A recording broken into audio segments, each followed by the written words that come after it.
Welcome to Reawakening Love and Power with Carol Ann. I am Carol Ann, and this is a solo episode from my Pussy Pulpit on Pussycrafting. I'll let you know what I mean by Pussy Pulpit and Pussycrafting. When I say Pussy Pulpit, I mean that it's me speaking to you directly on my own, and I'm tuned in and connected to my own pussy and everything that she represents to me.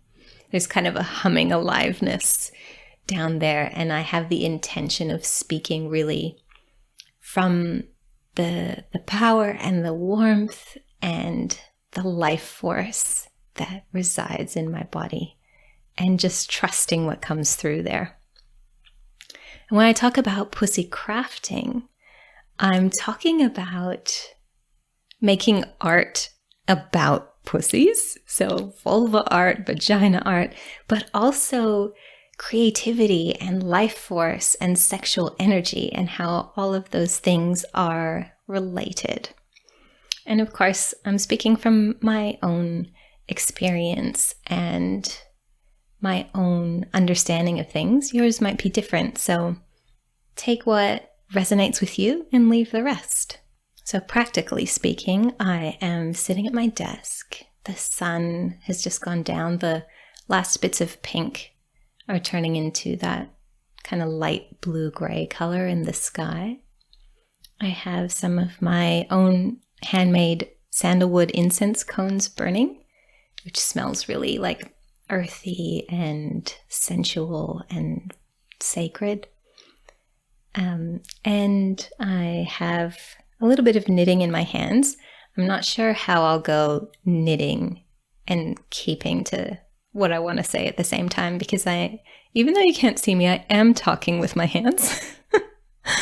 And I'm drinking some soda water with this. I have a vinegar that I have infused with tulsi and ginger and turmeric, and I put a little splash of that in with the soda water. It's an acquired taste to have like a vinegar soda, but I've gotten used to it, and I like being able to get the benefit of the herbs and vinegar. And it's like I'm surrounded by all of these things that I have made. And I've been reflecting on that today, how much joy it brings me and satisfaction it brings me to make things and have them around me, to use them, to look at them, and to share them with other people.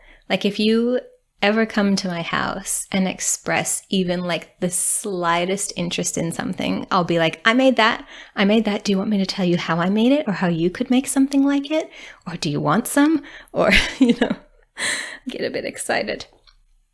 And so when we're talking about creativity, sometimes what comes to mind to people is just like drawing and painting, and that's what being creative is. But I would invite us to really broaden the scope of creativity. It can be things like crafting, like I love knitting and crochet and weaving and making things out of sticks and dried plants and whatever I can find. It can be painting, it can be drawing, it can be photography, it can be whatever your favorite like medium of art is.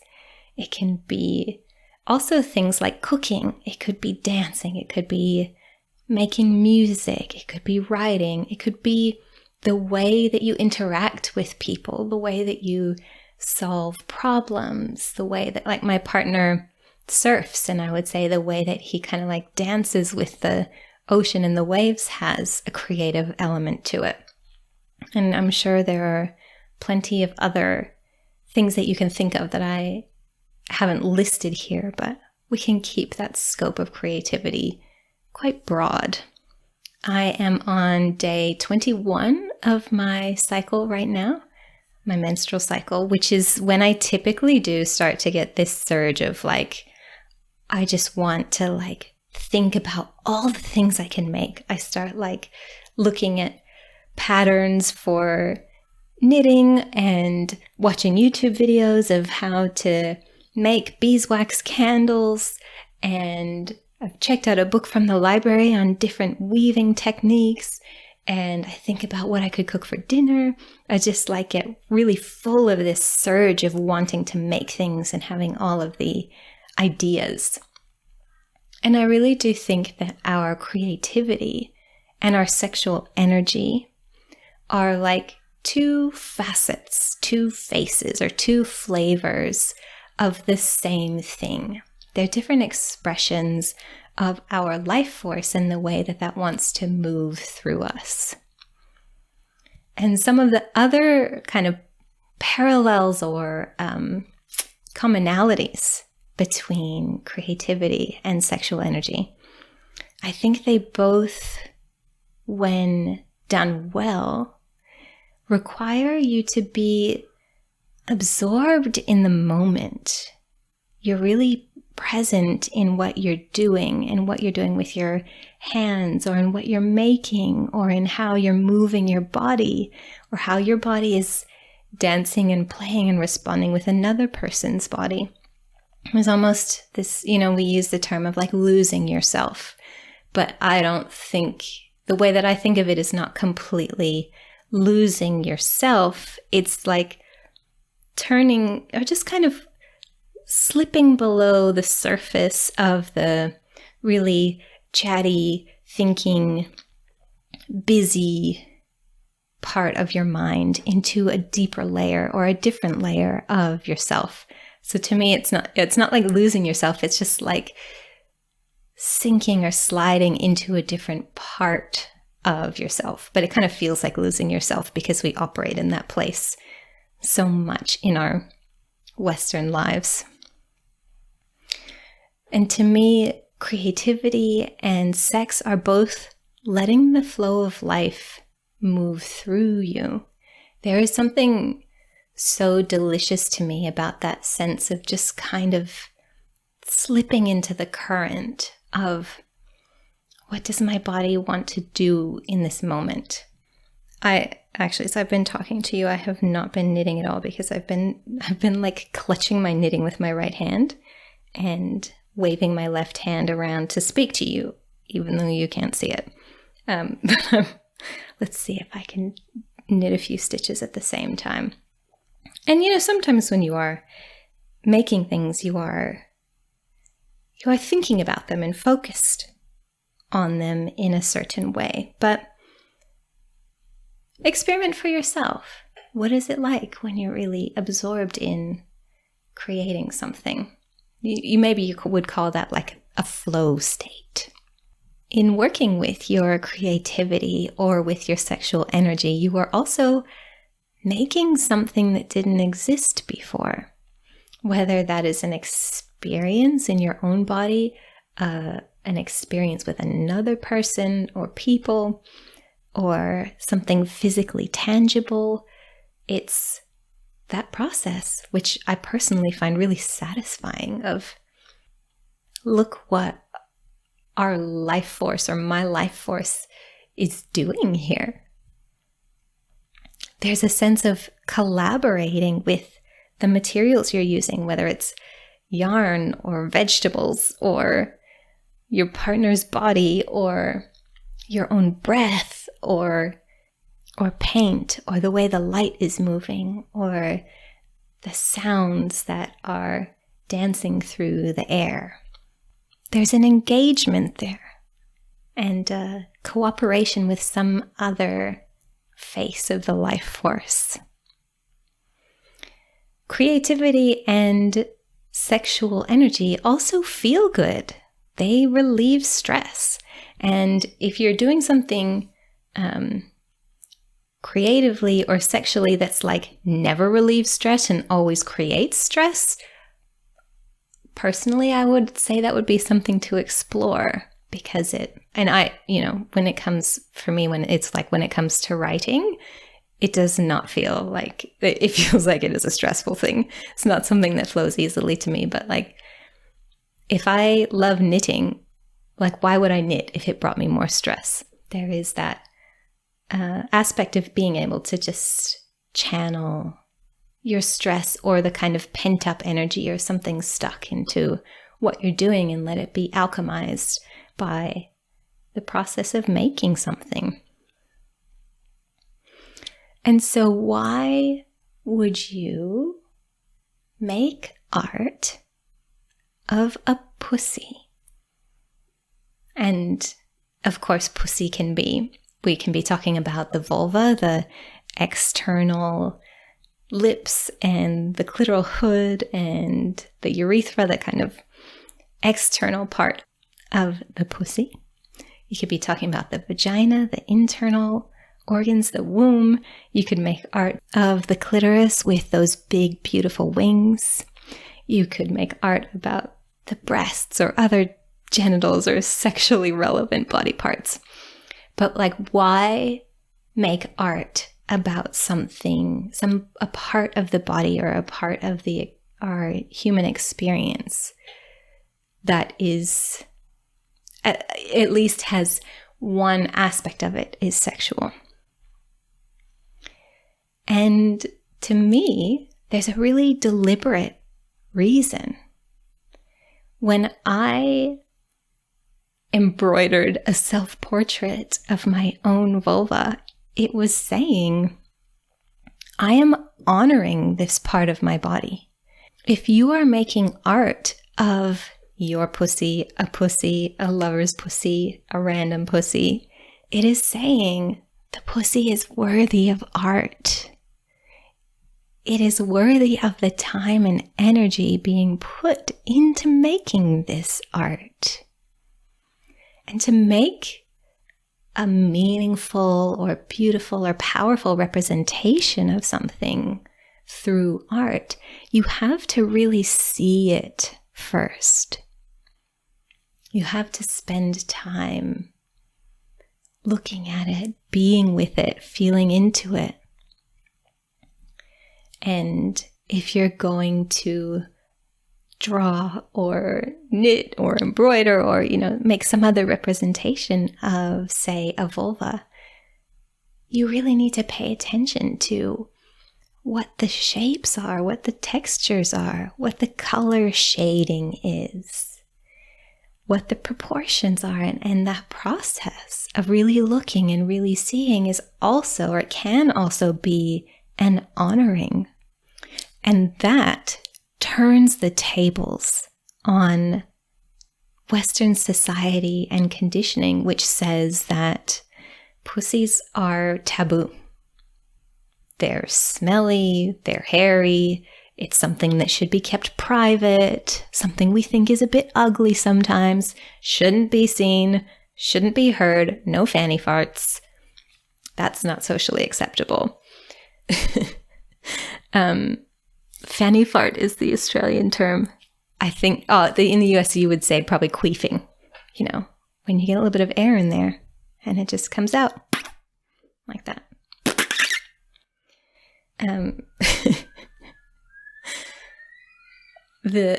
I think I can hear the bush stone-curlews outside, the birds that live in my neighborhood cheering along. They find that very funny. I mean, it is funny. But we have so many cultural beliefs around our genitals, around our sexuality, that really repress and cramp and shame the full beauty and power and just genuine humanness. They tighten and lock down on a huge aspect of our life force energy. And there are many ways of unwinding from that conditioning. There are many ways of choosing a new relationship with your own body, a new relationship with your own sexuality. But if you love making art, this is a fun one. I also believe that the way that we culturally, on a society level, view the genitals, view the pussy in particular, corresponds to how we view and treat the great feminine, corresponds to how we view the earth and our relationship with the earth. And so finding our own ways of reconnecting with this part of our bodies, this part of our human experience, is an opportunity to build a newer, bolder, revolutionary relationship with our pleasure, with our power, with our bodies, these sacred vessels we've been given in this lifetime. And it can also be a gateway, if we choose to step through it that way, into relating in a more whole and beautiful and life-affirming way with the great feminine, with the earth. And the way that we approach it matters. I'm sure you can think of representations of the pussy that are not honoring. But if you come towards it with an intention of opening a conversation, building a relationship, taking some time to see and take in and offer worthiness to the pussy, that is powerful. So my invitation to you, you decide what you want to do with it, is to find your own form of pussycrafting. I did some research for this episode and I did a bit of Googling. I looked for some knitting and crochet patterns on Ravelry, and there's, a wide world of vulva art out there, and plenty more to be created. I know it. I got very excited. There's you can make a tea cozy for your teapot that has a vulva, and then the spout comes out where the vagina is. And, your imagination is really the only limit. And start somewhere that feels accessible to you. It might feel like too much to go straight to self-portrait of my own vulva. You might just start by connecting to the pleasure and joy of making something and make from that place. You might ask your body or ask your pussy, what kind of pussycrafting would honor you today?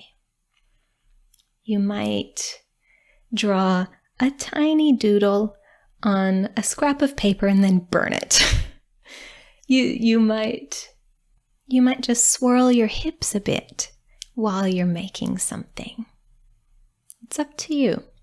Of course, if you would like to share with me what you make, that would be an absolute honor and joy. You can contact me through the contact page on my website at carolann.com.au, or you could message me on Instagram, carolanalive. The work that I do, I work mostly with women and in one-on-one coaching relationships, and I focus on supporting you to feel at home in your body, to be reconnected with your sensual sexual nature that is an essential, natural part of who you are as a human being. I also support women to shift relationship patterns that they're finding themselves in, to cultivate self-love, to bring support where there's a lot of anxiety or stress in your life. And if this is something that appeals to you, having some support, we can get together on a Zoom call, or if you live in the Northern Rivers area of New South Wales in Australia, you can come to my home office in Pottsville and we can have a chat and see if it's a fit. And it's a very consensual, open conversation. I don't push. It's really about, what do you want? And am I the right person to support you? And does it feel like a fit on both sides? And if you see the structure of the coaching package on my website and that doesn't work for you, have a chat with me and we can talk about what kind of structure would feel good to you. May your days be filled with creative delight, and may your body hum with pleasure in being honored and coming out to play.